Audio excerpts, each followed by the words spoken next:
모두가 비슷한 수명으로 똑같은 시간을 사는데 왜 어떤 사람은 이리저리 방황하는 반면 어떤 사람들은 보통 사람이 상상할 수 없는 부를 누릴 수 있을까요? 어떤 일이든 항상 최고가 되려면 최고의 경지에 오른 사람들에게서 배워야 합니다. 그들의 성공 비결과 동기 사고방식은 차이가 있겠지만 모두가 공통으로 가지고 있어서 평범한 사람들도 이를 배우고 실천해 나갈 수 있는 요소들은 분명히 있습니다. 오늘 소개할 1조 부자는 바로 제프 베이조스입니다. 그가 아마존을 창업할 때만 해도 단순한 온라인 서점이었지만 지금은 전 세계에서 가장 큰 전자상거래 기업으로 성장했습니다. 그의 성공 뒤에는 수많은 실패와 그를 지탱한 습관들이 있었습니다. 이 영상에서 베이조스의 실제 경험과 조언을 기반으로 한 성공 습관을 자세히 살펴보겠습니다. 시작하기 전 구독과 좋아요는 저에게 큰 힘이 됩니다. 첫 번째 습관은 매일 독서하기입니다. 제프 베이조스는 독서를 통해 끊임없이 새로운 아이디어와 통찰력을 얻는다고 합니다.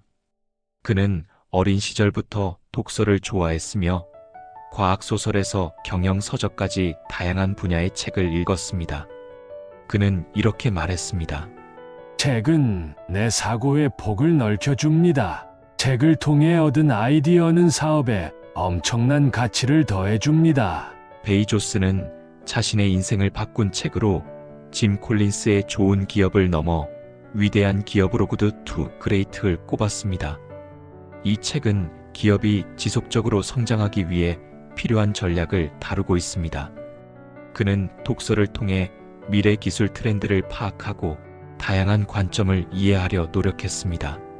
베이조스는 독서를 단순한 정보 수집이 아닌 창의력과 문제 해결 능력을 키우는 과정으로 여겼습니다. 독서를 통해 얻은 통찰력은 아마존 사업의 방향성을 결정하는 데 중요한 역할을 했습니다. 예를 들어 그는 고객의 구매 패턴과 심리를 이해하기 위해 행동경제학 서적을 탐독했고 이를 바탕으로 개인 맞춤형 추천 시스템을 개발해 아마존의 판매율을 폭발적으로 증가시켰습니다. 독서를 습관화하기 위해 여러분도 스스로에게 다음과 같은 질문을 해보세요.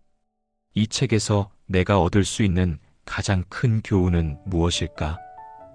하루 30분만이라도 독서 시간을 확보하고 꾸준히 실천한다면 여러분의 사고방식과 인생 목표에도 놀라운 변화가 생길 것입니다. 두 번째 습관은 장기적인 시야를 가지기입니다. 베이조스는 단기적인 성과에 집착하지 않고 항상 10년 후를 바라보며 사업을 운영했습니다. 그는 아마존 초기 시절부터 장기적인 계획을 세워 고객 중심의 서비스를 개발했습니다. 그는 이렇게 말했습니다.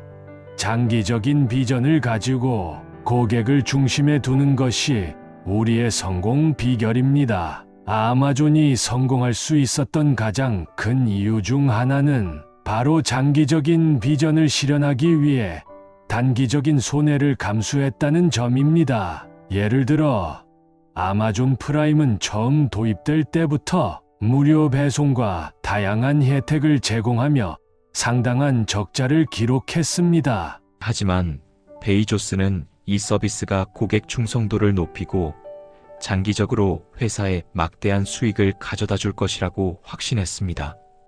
결과적으로 프라임 서비스는 아마존의 핵심 성장 동력이 되었습니다. 베이조스는 또한 새로운 기술과 시장의 변화를 예측하며 장기적으로 투자할 분야를 선정하는 데 뛰어난 능력을 보였습니다. 클라우드 컴퓨팅 서비스인 AWS는 초기에는 위험한 도전처럼 보였지만 현재는 아마존 전체 수익의 큰 부분을 차지하고 있습니다.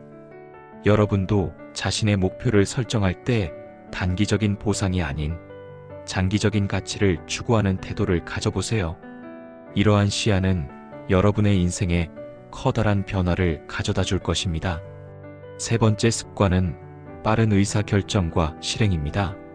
제프 베이조스는 완벽한 정보를 기다리지 않고 빠르게 결정하는 것이 중요하다고 강조합니다. 그는 이렇게 말했습니다. 완벽함을 기다리면 기회를 놓칠 수 있습니다. 중요한 것은 빠르게 결정하고 실행하는 것입니다. 베이조스는 빠른 의사결정과 실행을 통해 아마존을 빠르게 성장시킬 수 있었습니다. 특히 그는 양방향 도어라는 독특한 의사결정 방식을 도입했습니다. 이는 되돌릴 수 있는 결정은 빠르게 실행하고 되돌리기 어려운 결정은 신중하게 고민하는 방식입니다. 예를 들어 새로운 제품 카테고리를 추가하거나 물류 시스템을 개선하는 등 되돌릴 수 있는 결정은 신속히 실행했습니다. 베이조스는 실패를 두려워하지 않았기 때문에 이러한 방식이 가능했습니다. 아마존의 킨들 전자책 리더기와 같은 혁신적인 제품들은 시장의 반응을 미리 예측하기 어려웠지만 그는 빠르게 실행하고 사용자 피드백을 바탕으로 개선해 나갔습니다. 이러한 실행력이야말로 아마존이 경쟁사보다 앞서 나갈 수 있었던 원동력이었습니다.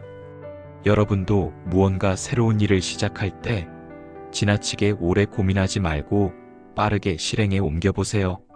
물론 시행착오를 겪을 수도 있지만 이를 통해 배우고 성장할 수 있다는 점을 잊지 마세요. 네 번째 습관은 건강관리의 철저하기입니다. 베이조스는 건강을 성공의 필수 조건으로 봅니다. 그는 하루 8시간의 수면을 철저히 지키며 규칙적으로 운동하고 건강한 식단을 유지하려 노력합니다. 그는 다음과 같이 말했습니다.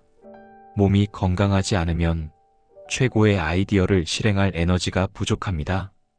베이조스는 아침 일찍 일어나 하루를 계획하며 명상과 스트레칭으로 정신적, 신체적 컨디션을 최상으로 유지합니다.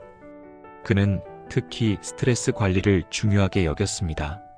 하루의 시작을 조용하고 여유롭게 보내는 것이 그의 루틴 중 하나였으며 이는 그가 고도의 집중력을 발휘할 수 있도록 도와주었습니다. 또한 그는 체력 유지를 위해 꾸준히 운동을 병행했습니다. 주기적인 유산소 운동과 근력 운동은 물론 요가와 같은 몸의 균형을 잡아주는 활동도 실천했습니다. 이러한 건강관리 습관 덕분에 그는 극도의 업무 강도에도 불구하고 항상 최상의 상태를 유지할 수 있었습니다. 여러분도 자신의 신체와 정신 건강을 최우선으로 생각해 보세요. 하루 30분이라도 운동하는 시간을 만들고 건강한 식습관을 유지하면 삶의 질이 한층 더 향상될 것입니다. 마지막 습관은 실패를 두려워하지 않기입니다. 제프 베이조스는 실패를 두려워하지 않고 이를 통해 성장할 기회를 찾는 태도를 가지고 있습니다. 그는 다음과 같이 말했습니다. 우리가 혁신하려면 실패를 받아들여야 합니다. 큰 성공은 큰 실패를 동반합니다. 실제로 아마존은 실패를 두려워하지 않는 문화로 유명합니다. 예를 들어 스마트폰 사업에 진출했던 아마존 파이어폰 파이어폰은 시장에서 실패했지만 이를 통해 얻은 교훈이 이후 성공적인 제품 개발에 큰 기여를 했습니다. 베이조스는 실패를 경험한 후 그 원인을 철저히 분석하고 더 나은 결정을 내리는 데 활용합니다. 그는 실패가 성공으로 가는 중요한 과정이라고 믿었습니다. 특히 그는 이렇게 말했습니다. 성공하려면 실패의 고통을 기꺼이 받아들여야 합니다. 실패 없이는 진정한 혁신이 불가능합니다. 여러분도 실패를 단순히 부정적인 결과로만 보지 말고 배움의 기회로 삼으세요. 실패는 여러분을 더욱 단단하게 만들어줄 것입니다. 이 습관들은 단순히 부자들이 말하는 조언이 아닙니다. 실제로 그들의 성공을 이끈 핵심 요소들입니다. 여러분도 이 습관들을 자신의 삶에 적용해 보세요. 공은 하루아침에 이루어지지 않습니다. 하지만 오늘부터 이 습관들을 하나씩 실천해 보신다면 여러분의 삶에도 놀라운 변화가 찾아올 것입니다. 지금 시작하세요. 이 영상이 유익하셨다면 좋아요와 구독은 필수입니다. 댓글로 여러분의 생각을 나눠주세요.